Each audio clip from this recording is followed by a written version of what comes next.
pour moi, les étoiles ne se perdent pas. Même quand tu regardes dans le ciel, là, les étoiles qui se ressemblent sont toujours proches. Et moi, j'ai eu à côtoyer Arafat. Il m'a dit clairement que quand il me voit, il se ressent dedans. Et je pense que c'est des énergies spirituelles. La direction artistique d'un artiste n'a jamais été aussi importante qu'aujourd'hui. Et la musique n'a jamais été aussi visuelle qu'au XXIe siècle. Beaucoup d'artistes utilisent donc le visuel pour se démarquer. Et celui dont on parlera aujourd'hui est Imra, l'artiste qui a su bâtir une fanbase hors du commun. Alors, la méthode de Imra est de proposer un univers hors du commun qui va mettre une claque aux téléspectateurs. Imra a mis un accent sur le développement de sa direction artistique, aussi bien visuelle que musicale. Alors, dans cette vidéo, je vais décortiquer sa stratégie. Le public peut aimer une musique, mais il doit s'attacher à une personne. C'est-à-dire, les fans doivent d'abord s'attacher à l'artiste avant sa musique. Tout simplement parce que le jour où l'artiste aura une baisse de régime, alors le public passera directement à autre chose. Car nous sommes dans une période où il y a exagérément de contenu. Lorsqu'on aime un artiste, on est plus tolérant à ce qu'il tente de nouvelles choses, de nouvelles sonorités, un nouveau flow.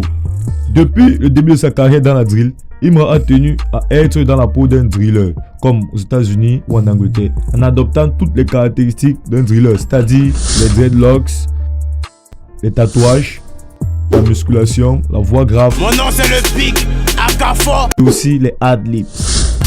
Une fois.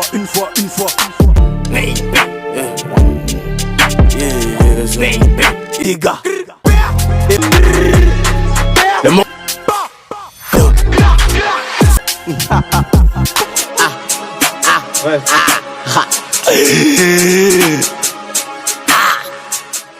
Il essaye toujours de montrer une image dure et hardcore, que ce soit lors de ses shows.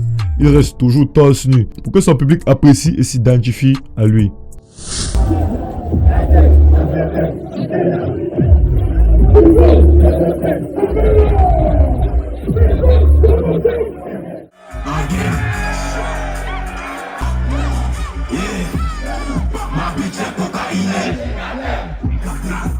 En ce qui concerne le visuel, il a toujours prononcé le nom de la machette et de son fameux cycle une fois. Une fois. C'est pour ça que tous ses fans généralement s'identifient à lui par une fois. C'est le nom de sa fanbase.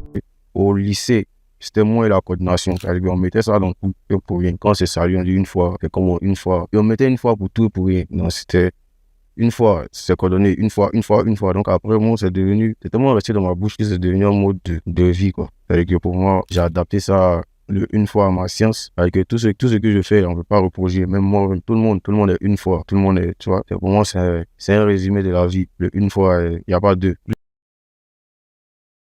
Étant donné que la drill n'est pas un style musical exploité par les Ivoiriens, il a été très malin en créant un groupe restreint de personnes avec qui travailler. On parle de Albini, Le Couteau, Philippe Payne, ainsi que certains beatmakers comme Charlie Kamikaze. Ils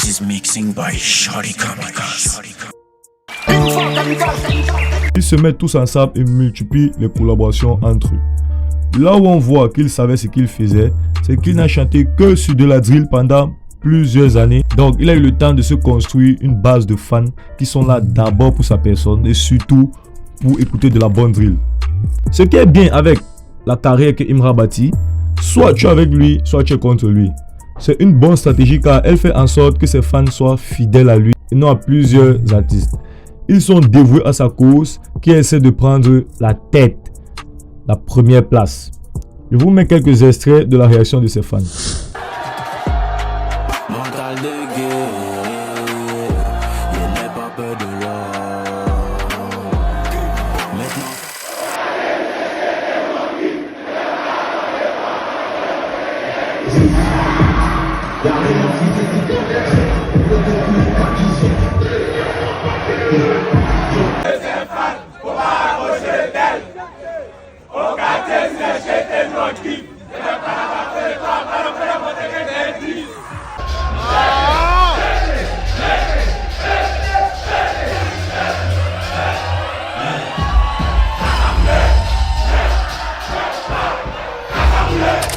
La création de cette communauté engagée fait en sorte qu'il n'a pas besoin de millions de fans, il en a juste besoin des plus fidèles et des plus dévoués.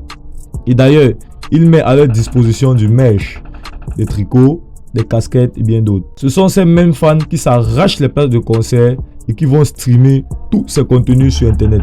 Et on parle là de plusieurs millions de vues. Sûr que la fanbase elle existe. Franchement, moi je peux dire que j'ai la fanbase la plus folle. Eux ils sont fous même. Si le concert est à 13h, à 6h du matin, ils sont là. D'accord. Ils tapent mon nom dans la barre de recherche. Dès que tu m'insultes net, ils viennent en bas en même temps.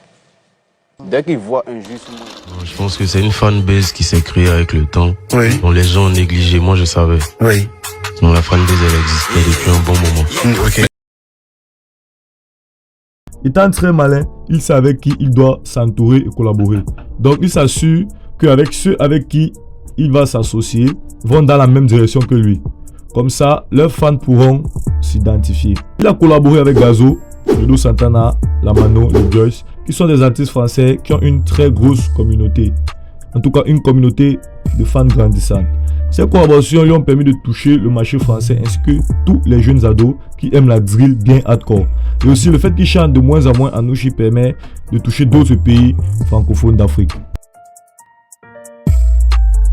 S'il continue dans ce sens, ne serons pas étonnés si d'ici quelques années, il soit le plus big artiste drill et même rap en Côte d'Ivoire et en Afrique francophone. Je pense même qu'il sera l'un des premiers à collaborer avec les Anglais comme Central C, Russ Million, Ejiwanu ou Tionwin, car ils sont dans le même game. Parce que si Drake est quitté des États-Unis pour aller fitter avec Wizkid ou Chris Brown aller fitter avec Davido, pourquoi pas un Central C aller fitter avec Imra? Alors c'était tout pour cette vidéo. Donnez-nous votre avis en commentaire et rendez-vous au prochain numéro. Cheers.